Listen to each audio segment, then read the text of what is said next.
Bismillahirrahmanirrahim. Assalamualaikum warahmatullahi wabarakatuh. Dengan saya Darso Arif Baku Ahmad di Toiba TV di hari Jumat tanggal 20 Oktober 2023. Banyak di antara pemerhati Toiba TV yang mengusulkan agar langkah-langkah hukum yang diambil oleh para korban investasi Jam'an Nurhoddin Mansur atau Yusuf Mansur itu memakai jasa atau mengambil jasa dari penasihat hukum atau pengacara yang namanya sudah sering disebut di media massa sebagai pengacara kelas atas di negeri ini, yang mana para pengacara kelas atas ini punya akses ke media, akses ke pemerintahan dan lain sebagainya.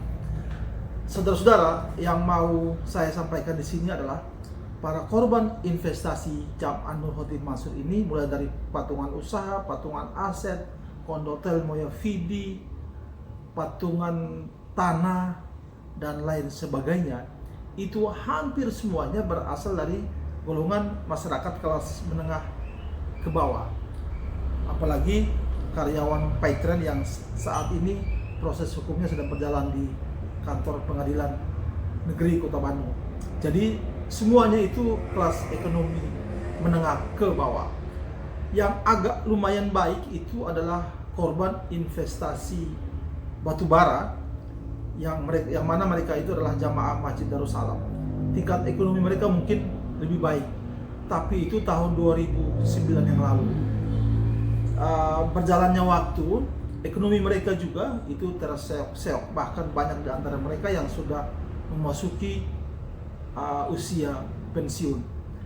Yang berikut, penasihat hukum atau pengacara itu saya rasa itu hampir semuanya kalau kita memakai jasa mereka itu tidak gratis atau cuma-cuma.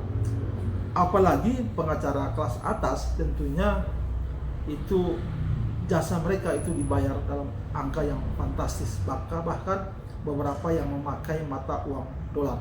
Nah, para korban investasinya Jam'an ini adalah masyarakat ekonomi menengah ke bawah yang sama sekali tidak punya akses ke sana. Karena itu kehadiran Pak Zeni Mustafa di tengah-tengah para korban-korban investasinya Jam'an ini sudah sangat cukup membantu. Nah, saudara-saudara, kali ini saya mau kabarkan juga bagaimana perkembangan gugatan Ibu Lis di Pengadilan Negeri Kota Bogor terhadap Jam'an Nurhoddin Mansur, terhadap BMT Darussalam Madani dan salah satu pengurusnya, terhadap PT Adi Partner Perkasa dan pengurusnya, sejauh mana perkembangan gugatan tersebut setelah Zeni Mustafa memasukkan gugatannya pada awal Oktober yang lalu. Nanti video berikut ini kita akan dengarkan sama-sama pernyataan Zeni Mustafa. Saudara-saudara, perkembangan lainnya nanti tanggal 24 Oktober ini di Pengadilan Negeri Kota Bandung, Jam'an dan Paitrennya ditunggu oleh pihak pengadilan Kota Bandung bersama Zeni Mustafa yang mewakili 14 karyawan Paitren untuk menjalani proses eksekusi terhadap Paitren. Bagaimana perkembangannya nanti saya akan hadirkan videonya di sini. Saudara-saudara, baiklah kita simak saja pernyataan Pak Zeni Mustafa dan Pak Sudaryanto soal perkembangan gugatan Ibu Lis terhadap Yusuf Mansur dan beberapa pihak di Pengadilan Kota Bogor. Terima kasih banyak perhatiannya sudah memperhatikan video saya. Jangan lupa subscribe bagi saudara-saudara yang belum melakukan subscribe. Dari saya cukup sekian. Billahi taufiq wal hidayah. Wassalamualaikum warahmatullahi wabarakatuh. Pak Zeni Mustafa, Pak Sudaryanto, setelah memasukkan gugatan di PN Bogor tanggal 3 Oktober yang lalu, perkembangannya bagaimana, Pak? Ya, jadi hari ini Pak Darso, saya sedang berada di Pengadilan Negeri Kota Bogor berkaitan dengan gugatan yang saya ajukan terhadap BMT Darussalam Madani yang berada di kota wisata, kemudian Yusuf Mansur dan kawan-kawan itu, karena sudah hampir 2 minggu, sudah Ya. lebih dari 2 minggu saya belum mendapatkan panggilan. Ya. Maka hari ini saya mengecek apakah sudah ditentukan hari sidang dan panggilannya kapan gitu Pak Ya. Darso. Dan Ternyata setelah saya cek tadi, petugas dari Pengadilan Negeri Kota Bogor mengatakan bahwa sidang sudah dijadwalkan, yaitu bertepatan dengan hari Kamis tanggal 2 November 2023 Pak Darso, sidang perdananya. sidang perdana ya Pak? Iya. Nomor perkaranya Pak Jenny biar kami tahu itu. Nomor perkaranya di 147 Ya. garing PDTG garing 2023 garis Ya. miring PN Bogor Pak. Ya. Pak Jenny biar kita ingat di review sedikit soal gugatan Pak Zeni ini Pak. Iya. Berkaitan gugatan ini adalah atas nama investor Ilis Siti Rohmah Ya. yang menanamkan investasinya berkaitan dengan usaha yang digalang oleh Yusuf Mansur berkaitan dengan bisnis batubara yang berada di Kalimantan Selatan atau lebih dikenal dengan JBN. Ya. Jadi investor JBN begitu. Jabal Nur. Ya. Ya. Jabal investor JBN Jabal Nur. Ya. Yang akhirnya menjadi Jabal Nur itu. Gitu, Iya, Pak iya. Darso. Ya. Berkaitan dengan investor, klien saya ini sebagai investor itu kan telah menyetor dananya di 2009 itu 250 juta. Ya. Perjanjiannya, di dalam perjanjian itu setiap bulannya akan mendapat keuntungan 10% Pak Darso Dari nilai investasi. dari nilai investasi. Ya. Namun dari 2010 itu sampai dengan gugatan ini diajukan, baik itu BMT, Yusuf Mansur dan kawan-kawan itu tidak pernah membagikan keuntungan yang dijanjikan dan Ya. juga tidak mengembalikan modal yang di-store gitu Pak Ya. Darso.